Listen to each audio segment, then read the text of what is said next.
નાદાન લોકો જ જીવનનો પૂરેપૂરો આનંદ લેતા હોય છે. વધારે બુદ્ધિશાળી લોકોને તો મુશ્કેલીમાં જ જોયા છે.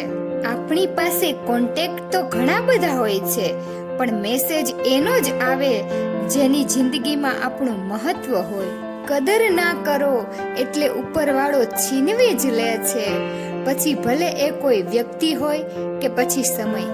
નિષ્ફળતા મળ્યા બાદ હિંમત રાખવી સહેલી છે, પરંતુ સફળતા મળ્યા બાદ નમ્રતા રાખવી બહુ જ મુશ્કેલ હોય છે.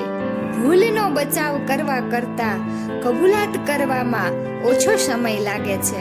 કેટલું દોડી શકો છો એના પર નહીં, કેટલું છોડી શકો છો એના પર સુખનો આધાર છે. અભિમાન કહે છે કે કોઈની જરૂર નથી, અનુભવ કહે છે કે ધૂળની પણ જરૂર પડે છે. એમ કંઈ સહેલું નથી હૃદય સુધી પહોંચવું સાહેબ, એના માટે પેલા કોઈના ગળે ઉતરવું પડે છે. જીવન એની સાથે વિતાવો જે તમને ખુશ કરે, એની સાથે નહીં જે તમને ઇમ્પ્રેસ કરે. જિંદગી અઘરી છે પણ ટેવાઈ જવાય છે. શનિવાર અને સોમવારની વચ્ચે થોડું જીવાઈ જાય છે. માણસના પતનની શરૂઆત ત્યારે જ થાય જ્યારે પોતાનાઓને પછાડવા માટે એ પારકાની સલાહ લેતા થાય. તમારું કામ કરે એ દોસ્ત નથી, તમારું કામ અટકવા ના દે એ દોસ્ત છે. તમારી ખુશીઓમાં એ લોકો હાજર હશે જે તમને ગમે છે, પણ તમારા દુઃખમાં એ લોકો હાજર હશે જેને તમે ગમો છો. ચિત્રમાં જેવા રંગ પૂરીએ એવું ચિત્ર બને. વ્યક્તિત્વનું પણ કંઈક આવું જ છે.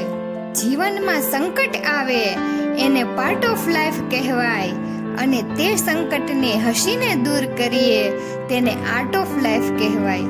ખૂબ ટૂંકું પરંતુ ખૂબ જ સાચું.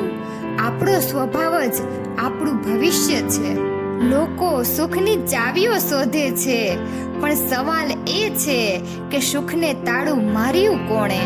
પરિસ્થિતિ ભલે ગમે તેવી આવી જાય, પણ તમારી દિલથી કેર કરવા વાળી વ્યક્તિથી ક્યારેય દૂર ન જતા સાહેબ. મહેનતનો નશો કરો સાહેબ, બીમારી પણ સફળતાની જ લાગશે. તમારી જિંદગી તમારા હાથમાં છે, કોઈ બીજાની રાહ ના જુઓ સાહેબ.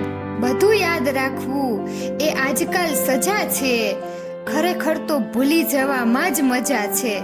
લાગણી અને લગાવની હૂંફ જોઈએ, ખાલી પૈસાની કમાણીથી ઘર ના ચાલે સાહેબ. જો તમારા પોતાના તમારી સાથે ચાલે છે તો રસ્તા ખુદ જ મંજિલ બની જાય છે. બધાય સ્વાર્થમાં એક જ હિસાબ લાગે છે, ન આપે સુખ તો ભગવાન પણ ખરાબ લાગે છે.